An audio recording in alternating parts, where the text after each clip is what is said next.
যশোরে বাউল সম্রাট আবুল সরকারের নিঃশর্ত মুক্তি, মানিকগঞ্জে বাউলদের উপর হামলাকারীদের গ্রেফতার ও বিচারের দাবিতে অনুষ্ঠিত হল মানববন্ধন ও বিক্ষোভ মিছিল। মঙ্গলবার দুপুরে শহরের প্রাণকেন্দ্র গাড়িখানা রোডে জড়ো হন সাংস্কৃতিক কর্মী, রাজনৈতিক নেতৃবৃন্দ, শিক্ষক, ছাত্র ও সাধারণ মানুষ। পরিবেশটিকে আরও প্রাণবন্ত করে তোলে লালন সঙ্গীত ও বাউল গান। অংশগ্রহণকারীদের কণ্ঠে ভেসে আসে মানবতা, অসাম্প্রদায়িকতা ও সংস্কৃতি রক্ষার স্লোগান।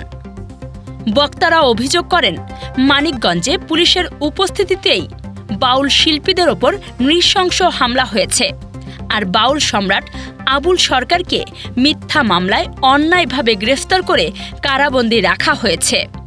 এক সংস্কৃতি চালু রেখেছিল, আমিওভাবে এখানে সহাবস্থান করেছি। আজকে সেই শান্তিপূর্ণ অবস্থান ভারসাম্যের উপরে আঘাত আসছে।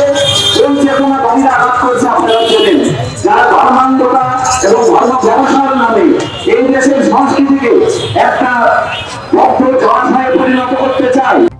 তাদের মতে, বাংলার লোকসংস্কৃতি বাউল, জারি, পালাগান একটি উগ্রবাদী গোষ্ঠীর পরিকল্পিত আক্রমণের মুখে।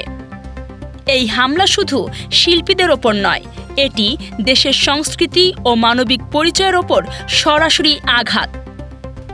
সমাবেশে উপস্থিত ছিলেন সাংবাদিক একরামউদ্দৌলা, বিপ্লবী কমিউনিস্ট লীগের জিল্লুর রহমান ভিটু ও তসলিমুর রহমান, নয়া গণতান্ত্রিক গণমোর্চার খবির শিকদার, জাসদের অ্যাডভোকেট কায়েস, সিপিবির অ্যাডভোকেট আবুল হোসেন সহ বিভিন্ন প্রগতিশীল সংগঠনের নেতৃবৃন্দ। মানববন্ধন শেষে বিক্ষোভ মিছিল বের হয়। শহরের প্রধান প্রধান সড়ক প্রদক্ষিণ করে মিছিলটি টাউন হল মাঠে গিয়ে শেষ হয়। রঙিন প্ল্যাকার্ড, প্রতিবাদী আর্টওয়ার্ক এবং প্রাণবন্ত স্লোগানে যশোর শহর যেন পরিণত হয় এক বিশাল সাংস্কৃতিক মঞ্চে।